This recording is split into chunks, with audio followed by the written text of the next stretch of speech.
12 News at 10 with Mark Curtis and Caribe Divine starts now. Tonight, we continue to follow a terrible case of teen violence in the West Valley. A witness describing to 12 News what he heard and saw the night a 15-year-old boy was shot and killed in an El Mirage neighborhood.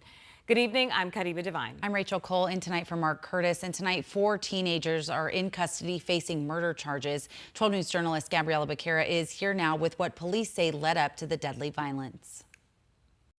A memorial for 15-year-old Mateo Corona is growing in an El Mirage neighborhood. He was a great kid. It sits on the same corner where police say Corona was shot and killed 2 months ago. We have visitors come over every day and either light the candles up or leave gifts for him. 4 teens are now facing charges in connection to his death. These individuals have been charged with first-degree murder, robbery, aggravated robbery, and conspiracy to commit aggravated robbery. Police say 18-year-old Joey Hernandez Silvas wanted a gun Corona had recently got from another person. According to investigators, Hernandez Silvas and 3 other teens orchestrated a plan to lure Corona out of his home to rob him. That's when they contacted the 15-year-old victim under the auspice that they wanted to purchase carts, vaping carts, the little cartridges that people use when they vape. Their plan worked. According to police, Corona met the teens near the mailboxes at the end of the block.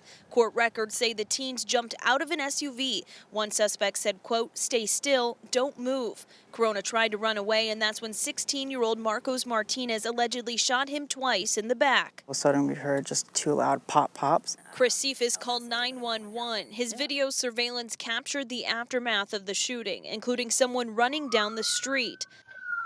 Oh, it was terrifying.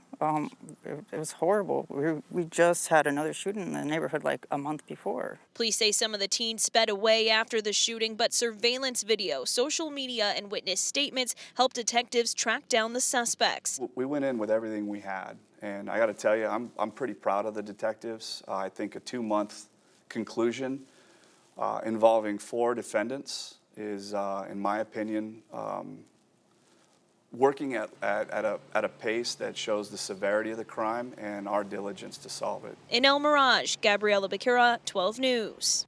All right, Gabby, thank you. New developments tonight in the case of a missing woman in Flagstaff. Police are looking for 45-year-old Kelly Patachowski.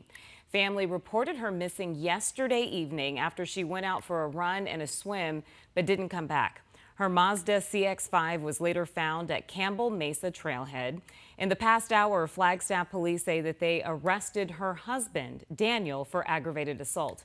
Anyone with information is asked to call the Flagstaff Police Department. Tonight, parts of Arizona are drying out after storms earlier today, and more could be on the way. This is video from a wet evening commute earlier on the 202 in Tempe, and meteorologist Lindsay Riley is standing by in the Weather Center. Lindsay, you have our weather impact forecast. Will we need an umbrella tomorrow? You know, I think you can skip the umbrella. Today it was basically Tempe and parts of Avondale and Apache Junction that saw showers. Tomorrow is going to be a repeat performance, so most will stay dry. Here's an exclusive look at our 12 News monsoon meter, and we have a 2 on the meter for tomorrow. Coverage will be sparse by the late afternoon, early evening, and we also could see some blowing dust, but the highest coverage of storms will be where you see the 4s and the 5s, 40 to 50% coverage across northern and eastern Arizona. So that's where we could see a few flash flood warnings, a few severe thunderstorm warnings during the afternoon, and fewer storms for western Arizona. Right now, the radar has cleared out. Even the clouds across eastern Arizona starting to dissipate. Tomorrow is going to be a bright and sunny day until some of those thunderstorms pop, especially up in the high country for the afternoon. 101, but it is a muggy 101 out there. We will not get rid of some of the humidity that we've been contending with. Overnight lows are going to stay in the 90s and daytime highs tomorrow in the 110 range yet again. Caribe. All right, Lindsay, we'll see you in about 10 minutes.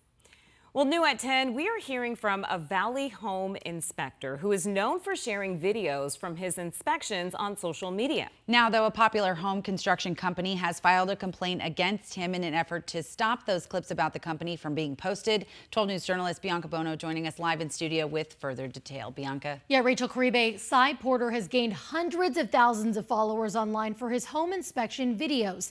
He specializes in new builds, but his videos have upset Taylor Morrison. Morrison, one of the biggest home building companies in the country.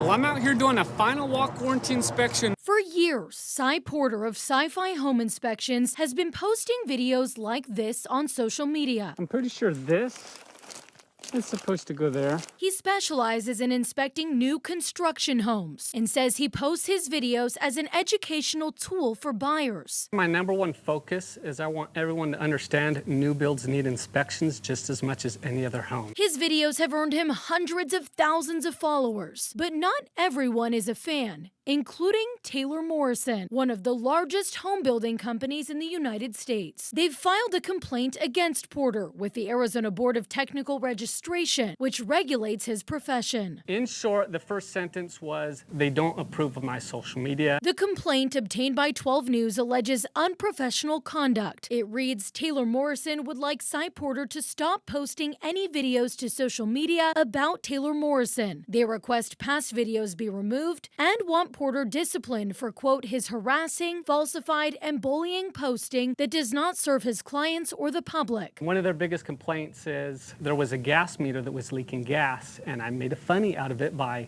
walking up to it with a lighter and then having the screen explode. They didn't like that. There's a pretty strong gas smell coming from the gas meter. I wonder what it could be. Taylor Morrison declined our interview requests, but in an emailed statement, a spokesperson said in part, while we have no issue with the home inspections Cy Porter conducts, we do believe his advertising through sensationalist social media postings violates the professional conduct standards. Porter believes they filed the complaint because they don't want negative publicity. They even agreed they do agree with inspections. They just don't like the social media part. Porter says it will likely take months for the board's complaint process to play out. But he's confident in his work. Currently booked 14 months out, he has no plans to stop posting to social media unless he's ordered to. There is accountability, but more importantly, people are aware of what the builder is responsible for. And Porter says Arizona standards are strict, so it's impossible to build a perfect home. But he says when he does find problems, some builders are much more willing to work with him and the homeowner to fix those problems than others. We're live in the newsroom. Bianca Bono, 12 News. All right, Bianca, thank you. Tonight, we are learning more about a fiery crash that killed 3 people in Tempe. It happened yesterday afternoon on the Loop 202 near Priest Drive. Police say that this SUV hit a traffic signal support pole in the median and then burst into flames. The 3 people inside of that black SUV have all died. Police identified them as 70-year-old Jackie Holbrook, 23-year-old Jonathan Holbrook, and 21-year-old Hope Croft. Speed is believed to be a factor in the accident. Now to the latest on the Boulder View fire burning northeast of the valley. Late today, we learned the fire is now 80% contained. So far, the flames have burned more than 3,700 acres of land. Officials, though, lifting evacuation orders over the weekend and reopened Bartlett and Horseshoe Dam roads. One University of Arizona professor led a billion-dollar mission to collect rare samples of rocks straight from asteroids. Okay, well, now back on Earth, researchers are hoping to unlock some of the biggest secrets of our solar system, as 12 News journalist Kyle Simchuk shows us. Those parachutes seem to be perfectly smooth coming down. A capsule holding dust and rocks from an asteroid millions of miles away touched down last September in the Utah desert, a moment Dante Loretta waited 20 years for. I like to say it was like seeing an old friend. Loretta, a University of Arizona planetary science professor, was NASA's lead investigator on the billion-dollar mission to asteroid Bennu. Think of it as a mountain in space, about the height of the Empire State Building. A spacecraft the size of a car collected samples from the asteroid's rocky surface. And it went on an amazing journey of billions of miles for 7 years to bring back this treasure from the dawn of the solar system. The dust and rocks are older than the Earth itself. In order to study the sample without introducing any earthly contaminants, the rocks were kept in a nitrogen-filled glove box. Loretta was not allowed to hold the asteroid debris, but he could smell the scent they left on sterile tweezers. And they're pretty stinky. They're really sulfury. Sulfur is kind of the smell of sewage gas. It's not a pleasant, like a rotten egg, swampy kind of smell. Loretta says Bennu's rocks hold many building blocks of life: carbon, water, and clay minerals, the type of rock found at hydrothermal vents on the ocean floor. Scientists also found plenty of phosphorus. It's critical. It makes up DNA and RNA. It makes up cell membranes. It makes up our bones and our teeth. It's a really important element for life, and to see it concentrated like this in these samples is amazing. Loretta believes Bennu was once part of a larger water world formed near Saturn. Anything surviving on Bennu today is really unlikely, but its precursor maybe. I want to make clear, though, we don't see any evidence of that in the sample. There's no fossils or anything that looks like life that may have existed in the past. NASA plans to loan the rock and dust samples to hundreds of qualified scientists around the world for their own research and experiments. A pebble from Bennu is already on display at UArizona's Alfie Norville Gem and Mineral Museum in Tucson. It's a career worth of work. I'm very proud of everything that we've produced. Kyle Simchuk, 12 News.